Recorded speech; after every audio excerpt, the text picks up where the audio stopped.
How's that for a condescending, unthinking response? Let me put it this way.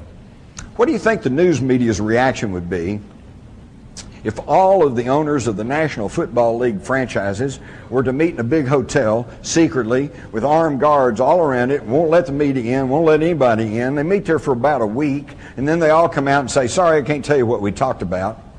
Whew. Would they blow their lid or what? They'd be yelling price fixing, collusion, restraint of trade, blah, blah. They'd raise hell. But you get the leaders of commerce and banking and industry, and they meet once a year, and they hide themselves off in some big, well-guarded resort, and they come out and say, we're not going to tell you what we talked about. It makes a mockery of freedom of the press. It makes a mockery of freedom, period.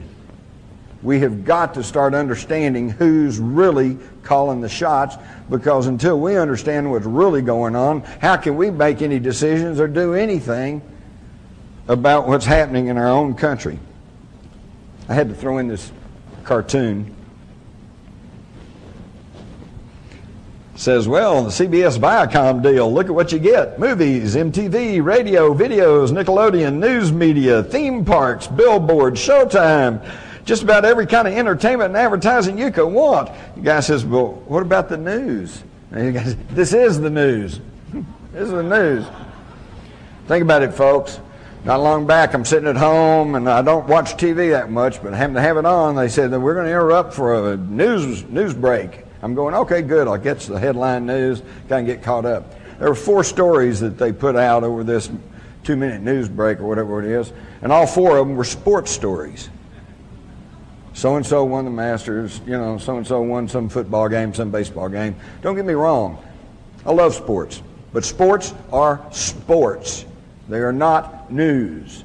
You can get all excited about the big game, but then next week it's over with, and who cares? And what does it really matter? It doesn't. And that's what's masquerading, though, as news. Now, these folks, it's already been said right here at this conference that these folks are really the brightest and the best, and they are more intelligent than we are. And it's only right and proper that they run everything, because they only have our best interest at heart. Well, let's look back over just the past 100 years. They've given us 2 world wars, 2 depressions, one acknowledged and the one currently not. And it doesn't sound like they're operating in our best interest. Not at all. They give us the Persian Gulf War. That was Daddy Bush's war.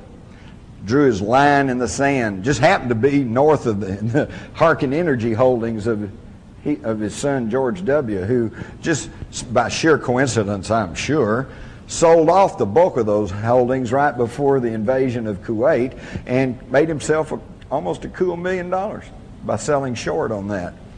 You think Daddy might have whispered in his ear? Oh, no, wouldn't do that, would they? Of course they would. And then the whole thing ends, just as everything's closing in. Got too much to cover here. I could give you the whole story. When the American ambassador goes to Saddam Hussein, April Glaspie, and she testified to this in front of Congress but didn't go anywhere, he says, we're going to go back to our original boundaries, which means he's going to take back Kuwait, which was illegally taken and carved out of Iraq in the first place by the British years ago, so they could get their hands on some of those southern Iraqi oil reserves. And he asked the American ambassador, what do y'all think about that? And her almost exact answer was, well, I've been instructed to inform you that we consider that an Arab problem, and we don't really have any thoughts on that. What does that sound like? Sounds like do what you want to do. And then the minute he sends his troops into Kuwait, oh, he's the new Hitler. All right? And the Saudis put up a $12 billion war chest hidden in a secret account in London for George Bush to use to prosecute the Persian Gulf War. It's a deal, folks. It's just a deal. They're all just deals. This whole thing right now. I'll tell you what I suspect.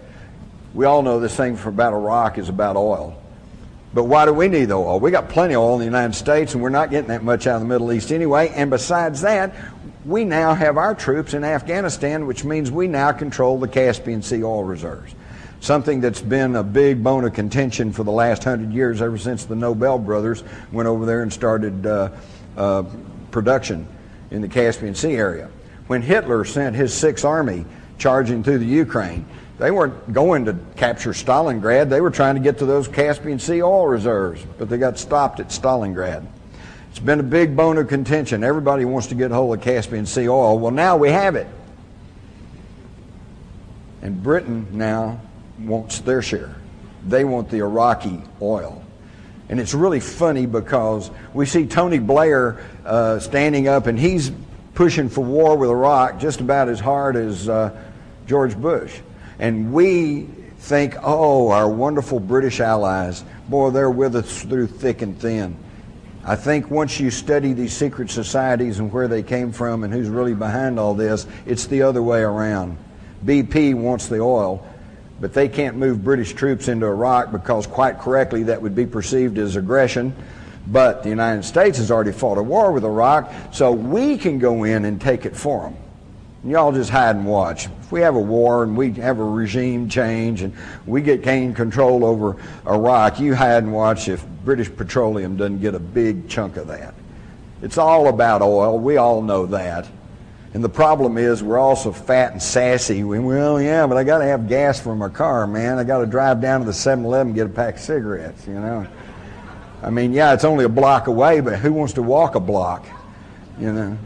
We are just really we just have no idea of the misery in most of the world because we all have it so well. I mean, you know.